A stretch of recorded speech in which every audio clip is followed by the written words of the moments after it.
Románticos hoy. Y la Estelita. primera parte, No, ¿viste? no, Siempre, una genia, no, normalmente me encanta. arrancamos así, ¿no? Despacito. La primera hora, después ya... Ah, después le ponemos un poco sí, rock and roll. después ya vamos, después vamos a tener algunos temas dedicados a esta lluvia. Ah, qué Bien. bueno. Vamos a hablar con un político muy importante de Latinoamérica, que ha tenido un paso por lo máximo del poder en Colombia, que es el expresidente Andrés Pastrana. Andrés, muchas gracias por atendernos aquí desde la Argentina. Alfredo Casado lo saluda.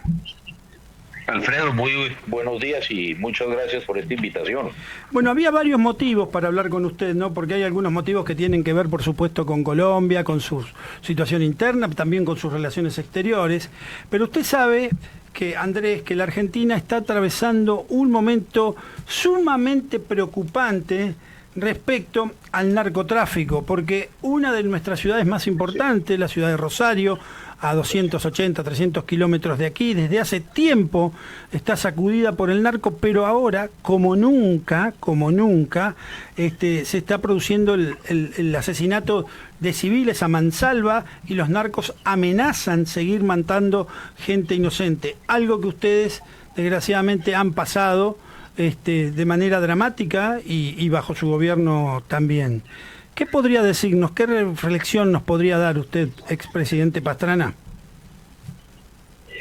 A ver, Alfredo, este es un tema que, desde hace tantos años he venido yo, insistiendo en él de cómo comienza el narcotráfico a permear todas nuestras sociedades. Usted sabe, yo como periodista, precisamente como periodista, fui secuestrado por Pablo Escobar. Sabía. Cuando yo aspiraba a la alcaldía de Bogotá. Y desde ese momento, desde el periodismo, nosotros siempre fuimos muy incisivos en el tema del narcotráfico. Los extraditables lo secuestraron a usted, ¿no? Ese grupo. Pablo Escobar, directamente, claro. Pablo Escobar, que era Pablo Escobar y los Rodríguez Orejuela, que eran los dos grupos, para ponerle la presión al gobierno para evitar la extradición de... Porque lo único que le temían, y lo que le temen los narcos, era la extradición, en ese caso le temían a Estados Unidos. Pero aquí hay dos temas que hay que ver. Uno, Colombia, hoy estaba viendo precisamente ahora, Alfredo, que los Estados Unidos están sacando precisamente hoy o mañana ya el informe sobre Colombia, y es que Colombia está, la producción de este año va a ser histórica, la producción de cocaína en Colombia. Y hoy teníamos un nuevo país que está jugando, que es el Ecuador. Entonces, fíjense ustedes, en el caso de Colombia, ¿cuál es el problema? Yo he venido insistiendo en que el presidente Petro, su gobierno, es una fusión con el narcotráfico. Hoy tenemos más de 300.000, yo creo que podemos estar cerca de 350.000 hectáreas en Colombia de siembras del narcotráfico. No hay fumigación, por lo tanto viene creciendo y creciendo, y hoy lo que encontramos en Colombia es que tenemos 7 carteles mexicanos actuando, tenemos el mayor vendedor o productor de coca, que son las FARC, que nos deja el gobierno de Juan Manuel Santos, 3 frentes de la FARC que no quisieron firmar la paz con los Santos. Acuerdos. Y son los frentes que están manejando precisamente la droga. Y tenemos el socio principal de ellos, que es ¿quién? El narcodictador de Venezuela, Nicolás Maduro. Maduro, con el cartel de los soles, Diosdado Cabello, Tarek El Alzami, los sobrinos de la primera dama de Venezuela, pues manejan el mayor cartel de la droga, que es el cartel de los soles, que es el encargado porque fíjense en todos los actores que están jugando hoy, Alfredo, con Hezbollah, de llevar la coca al norte de África, del norte de África a Europa, y de Europa distribuirla en Galicia, y de Galicia distribuirla en Europa. Por esto, Alfredo, que yo le estoy contando ahora a usted, el presidente Petro me tiene demandado penalmente por opinar. Y hoy estoy yo demandado por el presidente de la República, y yo creo que es un caso histórico. No ha habido en Colombia, y yo creo que en Argentina tampoco, que un presidente denuncia a un expresidente por estar en contra de las políticas que viene implementando el gobierno del presidente Petro. Entonces aquí estamos... Andrés, usted además ha dicho, creo, usted me lo ratificará si me equivoco, que usted dice que Petro ganó en un fraude, con fraude. A ver, no, yo creo que sí, pero Petro mismo lo reafirmó hace algunos días cuando dijo que el software de la registraduría estaba contaminado. Yo esa denuncia lo hice 6 meses antes de las elecciones en Colombia, y hoy Petro dice, curiosamente, porque además estas son las cosas curiosas de Petro, hoy Petro dice que el software de la registraduría está contaminado y que se puede manipular las elecciones, pero ese software, Alfredo, fue el utilizado para elegir a Petro. Entonces lo que Petro está diciendo hoy es, yo gané las elecciones precisamente con un software porque me robé las elecciones. Segundo, ¿por qué lo del narcotráfico? Usted recuerda que el hermano del presidente, Juan Fernando Petro, fue a las cárceles de Colombia a hablar con los narcotraficantes, a decirles, si ustedes nos ayudan a nosotros con dinero y con votos, no los extraditamos a Estados Unidos. Pero usted tiene pruebas de eso, porque es gravísimo. Usted está diciendo que hay casi un gobierno de coalición entre el narco y Petro. Alfredo, pero espérate, termino. El mismo hermano de Petro, si usted entra a un programa que se llama Los Informantes, a un programa de televisión, el mismo hermano de Petro dice, que por ese diálogo que tuvo con los narcos en la cárcel, logró conseguir 1,5 millones de votos que fueron los que le dieron el triunfo a Petro. Es el propio hermano el que lo dice. El propio hijo de Petro, Nicolás Petro, su hijo, el cual era negado, el propio hijo dice que recibieron recursos del narcotráfico. Y si usted revisa precisamente las leyes y decretos, imagínese usted que el presidente de la República, siendo ya presidente Petro, solicitó el levantamiento de las órdenes de captura de 8 de los grandes capos del narcotráfico en Colombia, a lo cual el fiscal general en su momento se negó. El propio fiscal, en una declaración que usted encuentra también en los medios de comunicación, dijo, Pablo Escobar estaría feliz con Petro de presidente. Andrés, entonces, hoy lo que estamos... Sí. No, estoy hablando, le recuerdo a la gente, estamos hablando con el expresidente de Colombia, Andrés Pastrana, que gobernó el país por un periodo. Quería preguntarle esto. ¿A usted cómo le fue con el tema de los narcos? Porque yo tengo algunos datos que usted me dirá sí o no, no sé, se acuerda su posición, que le fue muy difícil, que aumentó el número de producción también, y que... ¿No? No, Alfredo, a ver, te cuento. ¿El Plan Colombia fue durante su época o es anterior? No, yo lo creé, el Plan Colombia. ¿Y funcionó? ¿Sirvió para algo? Si tengo un minuto le cuento. Cuando yo llego al gobierno, yo tenía el presidente Samper, que había sido elegido con recursos del narcotráfico. Usted recuerda que mi antecesor me robó a mí la presidencia porque el narcotráfico, el cartel de Cali le dio la plata para su campaña. Hoy se sabe que fueron cerca de 15 millones de dólares y por eso yo pierdo cuando me lanzo por primera vez. Cuando yo llego al gobierno, teníamos 180.000 hectáreas de cocaína. Con el Plan Colombia, que lo inicio yo con el presidente Clinton y después continuó con el presidente Bush, nosotros en el año 2000 iniciamos el Plan Colombia y yo reduje a la mitad en tan solo 2 años del Plan Colombia la producción de coca. Afortunadamente Uribe, que yo le dije, hay que continuar con el Plan Colombia, con el Plan Colombia, Alfredo, llegamos a 40.000 hectáreas de coca. Y tristemente Santos, cuando se sienta a hablar con la FARC le dice a Santos, señor, levante la fumigación, y con Santos pasamos de 40.000 el primer año a 90.000, el segundo a 150.000 hectáreas, y ya el tercero llegamos casi a las 300.000 hectáreas. Ahora, entre Uribe Vélez, que usted nombró, discúlpeme, entre el presidente Uribe y el narco, ¿no había también contactos o relaciones? No, el presidente continuó dándole muy duro y con el Plan Colombia, como le dijo, continuamos y le dejamos a Porque Santos 40.000 usted sabe que ha habido también extraditamos denuncias, ¿no?, de contactos entre Uribe Vélez y miembros del cartel.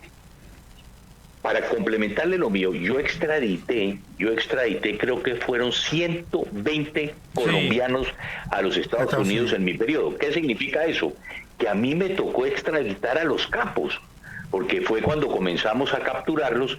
Ya posteriormente Uribe y otros presidentes han seguido extraditando, pero ya son jefes menores. A mí me tocó la lucha más importante, Y como le digo, es que si alguien ha sufrido el narcotráfico he sido yo. No, y Colombia, por Pablo supuesto. Escobar. Ahora, ¿no le parece una grave falencia que tenemos los países, digamos, más periféricos? Esto de que, es cierto, la droga parte hacia los mercados norteamericanos, se consume fundamentalmente los fines de semana en los Estados Unidos, pero que tengamos que recurrir a esto, a extraditar, a sacar fuera de las fronteras a aquellos que delinquen en nuestro país y además apelar a un plan en alianza con los Estados Unidos.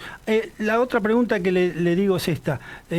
¿Hay bases norteamericanas en Colombia operativas en este momento respecto al narco? ¿O además son bases militares que monitorean la región? Monitorean la región, pero fíjate que aquí yo creo que el presidente Milei tiene y con Patricia, su ministra, tienen una misión muy importante. Es decir, el problema de la droga, Alfredo, si tú me preguntas a mí, es un tema del país. Es un tema que fue un tema de todos los colombianos y hoy es de todos los argentinos. Porque a veces la gente nos sentimos, la droga nos permea que nuestra sociedad, la droga influye y lógicamente va contra nuestra juventud contaminándola. La droga y el narcotráfico penetra las empresas. La droga, perdón, Alfredo, penetra los medios de comunicación. Sí. Compra periodistas, compra medios de comunicación. Entonces lo que tendemos a entender es que la política contra el narcotráfico es una política de Estado, no es una política de un gobierno. Tiene que ser una política de Estado en que todos estemos comprometidos para acabar con un flagelo que afecta a toda la sociedad. ¿Por qué yo hice lo que usted me pregunta, el Plan Colombia con los Estados Unidos? Por una razón, yo le dije al presidente Clinton, mire, presidente Clinton, yo en Colombia soy el mayor productor de cocaína del mundo, pero usted es el mayor consumidor. Claro. Usted es un país rico, yo soy un país pobre, porque lo que no podemos nosotros es precisamente invertir los recursos para evitar que la droga llegue a los Estados Unidos y ellos no aporten. Hoy hay un nuevo mercado, Alfredo, que es Europa, y un mercado muy poderoso, porque hoy, básicamente, las cifras que yo manejaba algunos años, si un kilo de cocaína cuesta $30.000 en los Estados Unidos en las calles, en Europa vale 90.000 euros. Sí, es cierto. Entonces, ese es el nuevo mercado. Entonces, aquí lo que hay que tener mucho cuidado es que los países que se denominan países de tránsito, como la Argentina, que no es un país productor, como son países de tránsito, ¿qué sucede? Que los narcotraficantes, por lo general, sus pagos los hacen en especie, es decir, pagan con droga. Con droga. Entonces, ¿qué pasa? Que en Argentina, quienes reciben la droga, para tener efectivo, pues tienen que vender la droga. Y por esos países de tránsito hay que tener mucho cuidado porque pueden terminar siendo países consumidores como puede ser en Argentina. Y segundo, la Argentina ya hace muchos años se ha hablado de que es un lavadero, una lavandería muy grande de los narcos para poder tratar de legalizar sus recursos. Y por eso yo siempre he dicho algo, que lo único que le duele de verdad a los narcotraficantes es el bolsillo. Cuando usted va detrás de su dinero, y ahí es donde yo creo que el gobierno del presidente Milei tiene un gran esfuerzo que hacer, es cómo perseguir todos esos recursos que hoy pueden estar entrando a la banca argentina, que termina tristemente, perdón, Alfredo, en la banca americana o en la banca europea. Claro, porque acá nos cuesta saber de quiénes son los puertos, cómo sale, nos cuesta saber un montón de cosas que tienen que ver con lo administrativo. Le pregunto esto, cuando usted dice arreglamos con los norteamericanos, perfecto, porque no tienen que ver, porque nosotros teníamos. Yo entiendo todo eso, lo comprendo, después hay algunas cosas sobre las que tengo algunas dudas. Ahora, ¿el sistema norteamericano es incorruptible? ¿La DEA es incorruptible? ¿Los políticos norteamericanos son incorruptibles? Mira, a ver, usted me puede decir, Alfredo, ¿cuándo o dónde se ha hablado de un jefe de un cartel en los Estados Unidos? Nunca, yo no conozco. No. Es decir, los Estados Unidos son los mayores consumidores y yo no conozco que hayan capturado un capo de la droga en los Estados Unidos, ¿cierto? Punto número 2. Los Estados Unidos tienen los sistemas de inteligencia más importantes para que no le penetren submarinos, rusos, ni soviéticos, y chinos, nada. Y resulta que pueden pasar barcos cargados de cocaína o submarinos como los que a veces les envían los colombianos a los Estados Unidos. No lo entiendo. Le voy a decir una cosa. Yo escribí un libro que se llama Memorias Olvidadas. En ese libro yo cuento el secuestro con Pablo Escobar. Pablo Escobar estuvo en la celda en la cual me tenía a mí, que era una celda de 2x1, de 11, 12 de la noche a 6 de la mañana hablando conmigo. Eso le iba a preguntar si usted había hablado con él. Claro, esa pregunta que usted hace a mí, yo secuestrado me salía al periodismo, ¿cierto? Usted con Pablo Escobar, yo le decía, a ver, cuénteme una cosa, ¿usted cómo hizo o cómo hacen para precisamente llevar la droga a los Estados Unidos? Y él contaba. Nosotros entramos en la frontera, corrompemos gente, tenemos amigos en la política. Igual que sucede en Argentina o en Colombia, está sucediendo en Estados Unidos. Y todavía no estamos viendo nosotros. Y como le digo, yo no conozco dentro de la gente más buscada de Estados Unidos nadie que tenga que ver precisamente con los carteles de la droga, y es el país el mayor consumidor de droga en el mundo entero. La última que le hago, usted... ¿utilizaría en un país como la Argentina, de acuerdo a lo que usted conoce de esta realidad, a las Fuerzas Armadas para intervenir operativamente? No. Digo. Bueno, a ver, yo creo que, siempre yo tuve un temor. Las Fuerzas Armadas, nosotros en Colombia la hemos utilizado en el todo el tema de protección a la policía cuando es la fumigación. Yo utilizaría la Policía Nacional, porque es la policía y la inteligencia, porque aquí hay que poner mucha inteligencia. Aquí lo más importante para perseguir a los narcos es inteligencia en cuanto al movimiento de cuentas bancarias, que Colombia en eso tiene una gran experiencia, y segundo, en cuanto a lo que es la inteligencia humana para poder penetrar estas organizaciones. Pero yo creo que lo más importante es meter la policía. La policía es más importante que simplemente el ejército, porque el ejército es un ente que está más capacitado para unas cosas totalmente distintas a la policía. ¿Y cómo se trabaja el tema de tratar de evitar que sean corrompidos por el narco? Jefes policiales, jefes operativos... ¿Cómo se logra eso? Si es que se logra, porque usted por lo que me dice, la situación en Colombia no es lo que algunos pensábamos que ya había, digamos, una solución. Todavía sigue siendo muy complicado. Hoy es peor porque, como digo, hasta el gobierno ha sido complaciente y ha dado muestras de querer trabajar con el narcotráfico. Entonces, hoy estamos peor que nunca. A ver, ¿qué hicimos nosotros en el caso colombiano? Nosotros, un poco le explico muy rápidamente, Alfredo, creamos lo que denominamos los bloques de búsqueda. Sí. Los bloques de búsqueda eran los encargados de perseguir a los narcotraficantes, a los grandes carteles, llámese cartel de Cali, cartel de Medellín. Entonces era un bloque que lo teníamos absolutamente aislado, que no tenía contacto con gente de fuera, precisamente para evitar la corrupción. Entonces llegaban y nos decían, tenemos información de que los Rodríguez Orejuela, jefes del cartel de Cali, están en tal edificio. Movíamos al bloque de búsqueda, simplemente al jefe del bloque de búsqueda con el director de la policía, movíamos al bloque de búsqueda, hacíamos el operativo en Cali o en Medellín o en Bogotá, donde fuera, y lo traíamos de vuelta a la capital de la República y lo volvíamos a aislar. Yo creo que fue una forma, pero ojo, en Colombia, fíjese usted, directores de la Policía Nacional tuvieron vinculaciones directas con el narcotráfico. Muchos exdirectores de la Policía Nacional hoy siguen siendo acusados que tuvieron recursos, que tuvieron contacto con los narcotraficantes y que tuvieron relaciones muy cercanas. Eso es muy complicado, pero yo creo que, como le digo, buscando mecanismos que permitan aislarlo directamente, el director de la Policía Nacional con el presidente de la República son los que tomaban las decisiones de mover estos grupos, y logramos avanzar tanto que verdaderamente capturamos a los jefes del cartel de Cali, capturamos a los jefes o dimos de baja a los del cartel de Medellín, a los del Norte de Valle, y se avanzó. Por lo tanto, tuvimos nosotros respuestas positivas y resultados positivos. Presidente, muchísimas gracias por hablar con nosotros, muy amable. Bueno, mil gracias a ustedes. Ahí estábamos hablando con el expresidente Andrés Pastrana Arango, presidente entre 1998 y 2002, uno de los impulsores del Plan Colombia.